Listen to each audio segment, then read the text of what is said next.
अस्सलाम वालेकुम नाज़रीन, सराबर किताब से मुखातिब है। एक बहुत बड़ी खबर है, बहुत अहम तरीन खबर है, और इस खबर ने पाकिस्तान के अंदर बहुत सारी चीजों की बुनियादें हिला दी हैं, बल्कि बहुत बड़े बड़े बुर्ज गिर गए हैं। बहुत बड़े बड़े साफी जो अपने फेफड़े फाड़ते थे, जिनके मुंह से जाग निकलती थी, खान को सजाए मौत होने वाली है, इमरान खान ने तबाही फेर दी है, इमरान खान ने खुफिया कोड कंप्रोमाइज कर दिया, साइफर वाले मामले को आज सुप्रीम कोर्ट ने दफन कर दिया है, उसका नाम राम सत्य हो गया है, उसकी तदफीन हो गई है, और उसके ऊपर सुप्रीम कोर्ट ने जुल्लू फेर लिया है। बल्कि सुप्रीम कोर्ट के जो मुअज़्ज़ज़ जजेस का तफसीली फैसला आया है, उसने बखियां उधेड़ कर रख दी हैं। उन्होंने सारा आईना पाकिस्तानी कौम को दिखाया गया कि कितना बड़ा फ्रॉड किया जा रहा था, कितना बड़ा झूठ बोला जा रहा था, कितनी बड़ी बेईमानी की जा रही थी। पाकिस्तान के ट्विटर के ऊपर ट्रेंड है, इमरान खान तो आएगा, यानी इमरान खान तो होगा। और ये पाकिस्तान की आवाम डिबेट कर रही है, बहस कर रही है, डिस्कशन कर रही है पाकिस्तान के ट्विटर के ऊपर इमरान खान को लेकर, इमरान खान के हवाले से, चूंकि उन्हें पता चल गया है कि ये मामला कुछ और ही है, यानी कहानी कुछ हो रही है, ये किसी और तरीके से चलाई जा रही है। लेकिन सुप्रीम कोर्ट के फैसले के बाद आज पाकिस्तान की गलियों में, पाकिस्तान की सड़कों पर डोनाल्ड लू एक दफा फिर फीती फीती हुआ है। उसको लीरो लीर करके पाकिस्तान की सुप्रीम कोर्ट ने पाकिस्तान की तमाम तर सड़कों के ऊपर बिखेर दिया है, और पाकिस्तान में आज एक दफा फिर लान तान डोनाल्ड लू के हवाले से की जा रही है। बल्कि एक और शख्सियत है, आज उन्हें 3 दफा खातून ने लानते भेजी हैं, 3 दफा मुखातिब करते, बाकायदा नाम लेकर उन्हें लानते भेजी हैं। वो क्या मामला है वो आपके सामने रख देते हैं। लेकिन सबसे पहले सुप्रीम कोर्ट का तफसीली फैसला। लेकिन इससे भी पहले जो पाकिस्तान के एक प्रोमिनेंट लॉयर हैं अबूजर सलमान न्याजी साहब, उन्होंने एक ट्वीट किया है,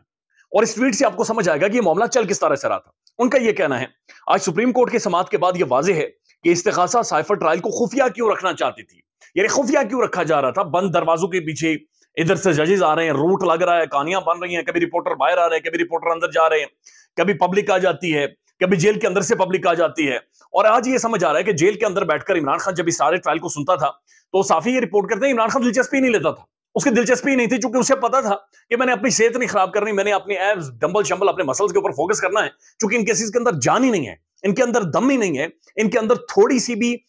एक परसेंट भी इनके अंदर सकत नहीं है कि खान की रेपुटेशन को या इमरान खान के किरदार को या पॉलिटिक्स को मुतासिर कर सके। लिहाजा उसने टेंशन ही ली। उसके बाद ये लिखते हैं अबूजर सलमान न्याजी साहब, क्योंकि मेरिट पर यह केस एक जीरो है, कानून में इसकी कोई बुनियाद नहीं है, मुकदमा यह है कि इमरान खान की सजा को यकीनी बनाया, मकसद यह है कि इमरान खान की सजा को यकीनी बनाया जाए, चाहे कुछ भी हो। इस तरह के मजमूम अजाइम और गैर कानूनी कामों को छुपाने का बेहतरीन तरीका यह है कि मुकदमे को खुफिया रखा जाए। यानी कि वो आपको इंडियन गाना याद होगा कि चोली के पीछे क्या है, चुनरी के पता नहीं कौन सा, आई डोंट नो कौन से गाने मेरे जहन में आ रही सारी चीजों को देखकर, चूंकि इतना ज्यादा भंड पाकिस्तान के अंदर बनाया जा रहा है केसेस को लेकर कि जो अजीब और गरीब किस्म के मामला चल रहे। तो उनका यह कहना है कि मुकदमा खुफिया इसलिए रखा जा रहा था कि कोई ये ना देख ले कि चुनरी के पीछे क्या है, यानी बंदा कौन है, कोई डोनाल्ड लू का नाम ना ले, डोनाल्ड लू के बारे में बातचीत ना करे। डोनाल्ड लू अभी भी नौकरी कर रहा है अमेरिका के अंदर, और मुल्क के अंदर हालात को उसने अदम इस्तेकाम का शिकार किया हुआ है, मईशत बर्बाद हो गई है, गरीब की तबाही निकल गई है, हम लोग गंजे हो गए, यहाँ पर हमारे चेहरों के ऊपर गुर्बत नजर आती है, और डोनाल्ड लू वहां पर धमकी देकर रिजीम चेंज करवाकर वहां पर अय्याशियां मार रहा है और वहां पर नौकरी कर रहा है। अब पाकिस्तान में पहले उन साफियों की बातचीत करते हैं जिन्होंने कहा खान को सजा मौत होने वाली है, जिन्होंने कहा इमरान खान को उम्र कैद की सजा होने वाली है। कुछ ने यह कहा कि इमरान खान की जिंदगी खत्म है, कुछ तो रात को चादर और दिन में भी निकलते थे और जाकर कह देते थे कि इमरान खान का मुस्तकबिल नहीं है, साइफर लटका देंगे खान को, भुट्टो वाला मॉडल इमरान खान के ऊपर अप्लाई किया जाएगा। तो इसके ऊपर सुप्रीम कोर्ट साइफर केस का पोस्टमार्टम कर दिया, तहरीरी हुक्मनामा जारी, सजाए मौत की दफात लगती हैं, ना ही साइफर के नुकात पब्लिक करने का कोई मुआद रिकॉर्ड का हिस्सा है। अब अपने फैसले में सुप्रीम कोर्ट क्या लिख रही है, मैं उसी तरह से अंग्रेजी में पढ़ देता हूं, आपकी अंग्रेजी मुझसे ज्यादा अच्छी है, आप बेहतर समझेंगे। सुप्रीम कोर्ट ये लिख रही है कि it appears to the court at any stage of the investigation, inquiry or trial as the case may be, that there are not reasonable grounds for believing that the accused has committed such an offense, but rather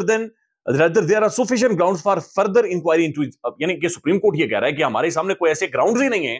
कि इमरान खान ने पाकिस्तान के कोई खुफिया राज बेच दिए, इमरान खान ने कोई official secret act की खिलाफ वर्जी की है, इमरान खान ने कोई जानबूझकर बाहर की जो ममालिक हैं जिनके साथ हमारे ताल्लुकात हैं वो खराब किए। दो के ताल्लुकात आप सब जानते नहीं है, ताल्लुकात यही है कि हम भीख मांगते हैं। पाकिस्तान के फॉरेन रिजर्व देख लें, यानी जो हमारे फॉरेन रिजर्व्स हैं, जो 5-10 बिलियन डॉलर हमारे पास पड़े हुए हैं, किधर से आए? जाहिर है भीख मांगी हुई हमने। हम IMF के सामने जाते हैं, हम झुक जाते हैं, हम हाथ जोड़ते हैं, पांव जोड़ते हैं, भीख मांगते हैं उनसे। तो लिहाजा फॉरेन रिलेशंस उन ममालिक के नहीं होते जो भीख मांगे होते हैं, वो जरिए TC कर सकते हैं, जो शहबाज शरीफ साहब करते थे तुर्की में। याद होगा जाकर इन्होंने जिस तरह से दिए थे आम, और कहा था कि आम बराए मेहरबानी आम खाएं, पाकिस्तान के अंदर हालात ठीक हो जाएंगे। उसके बाद जनाब एक और चीज जो कि लिखी जा रही है, जो बाकायदा से सुप्रीम कोर्ट अपने डिटेल जजमेंट में लिख रही है, वो लिख रहे हैं,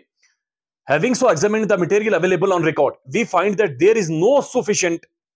incriminating material available at this stage, which could show that the petitioner Imran Ahmad Khan Niazi communicated the information contained in the cipher telegram received from Washington DC, USA to the public at large with the intention or circulation directly or indirectly in the interest or for the defenses in the interest for the benefit of the foreign powers, nor the disclosed information relates to any of the defense installations or the affairs, nor did he disclose any secret official code to the public at large. We therefore are of the tentative opinion that there are not reasonable ground for believing at this stage that the petitioner have committed the offense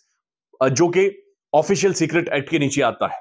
अब इसके ऊपर supreme court क्या कह रहा है? Supreme court बड़ा खुलकर यह कह रहा है कि जनाब हमारे सामने ऐसी कोई चीज मौजूद नहीं है, इस वक्त कोई ग्राउंड ऐसा मौजूद नहीं है, बल्कि रिकॉर्ड पर मौजूद मवाद की जांच पड़ताल के बाद पता चलता है कि ऐसा कोई मवाद दस्तयाब नहीं है जिससे जाहिर हो कि इमरान खान ने अवाम के सामने कोई ऐसी साइफर मालूमात जाहिर की हैं जिनसे किसी गैर मुल्की ताकत को बराह रास्त या बिलवास्ता फायदा पहुंचा हो। यानी कि जो इंटरनेशनल एस्टेब्लिशमेंट है उसे इससे कोई फायदा नहीं पहुंचा,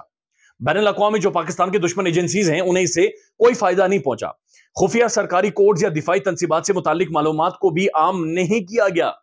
ऑफिशियल सीक्रेट एक्ट की सेक्शन 3 को इस्तेमाल करने की कोई 5B की शिक की वजह नहीं है। यानी तहरीरी फैसले में कहा उन्होंने कहा कुछ हुआ ही नहीं है, ये एवं ही आप लोगों ने आग लगाई हुई है, पानी में आप मदानी मार रहे हैं, इसके अंदर दमखम ही नहीं है। बल्कि जो इस्लामाबाद हाईकोर्ट के मुअज़्ज़ज़ जज हैं आमिर फारूक साहब, जिन्होंने इमरान खान की जमानत कैंसिल की थी, उनके बारे में सुप्रीम कोर्ट बड़ा वाज़ेह तौर पर लिख रही है कि उन्होंने तो जनाब इमरान खान के गले में रस्सी डाल दी थी। सुप्रीम कोर्ट ने जनाब सुप्रीम कोर्ट के जस्टिसेस ने ये रिमार्क्स दिए साइफर केस के दौरान। खबर यह है कि साइफर मुकदमे की समाअत के दौरान कायम मुकाम चीफ जस्टिस सरदार तारिक मसूद ने chief justice Islamabad high court Aamir Farooq के 27 अक्टूबर के इमरान खान की जमानत के फैसले पर बड़ी अहम ऑब्जर्वेशन दी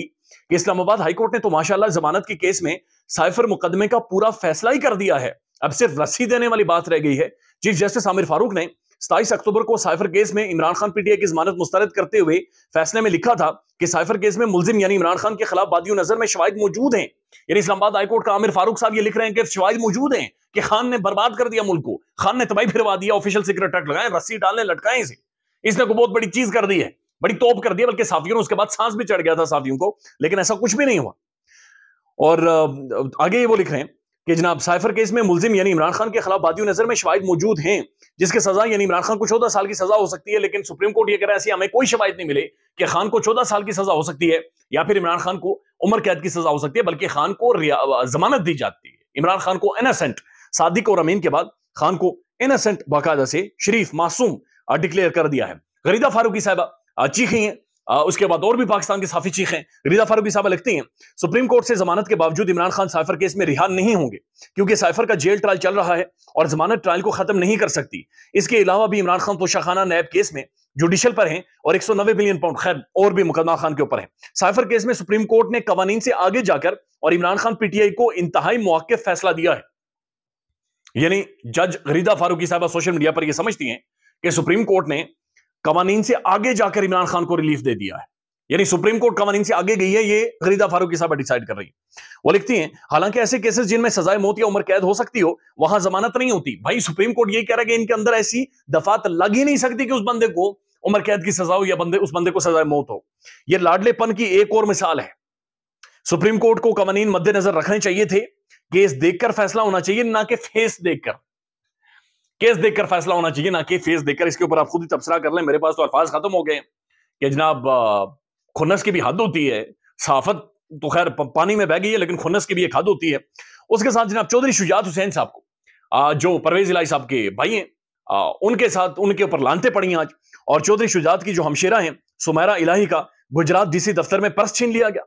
नामालूम अफराद ने साथ आई खातून सोबिया को मुबैना तौर पर अगवा कर लिया। सुमेरा इलाही के भाई के खिलाफ मीडिया टॉक शुजात हुसैन पर लानत, उनके बच्चों पर भी लानत और ऐसे इलेक्शन पर भी लानत। उन्होंने अपने भाई चौधरी शुजात पर भी लानत भेजी, उनके बच्चों पर भी लानत भेजी और ऐसे इलेक्शंस के ऊपर भी उन्होंने लानत भेजी। उन्होंने कहा लानत है इस सारे सिस्टम के ऊपर। ख्याल रखिएगा अपना, अल्लाह हाफिज।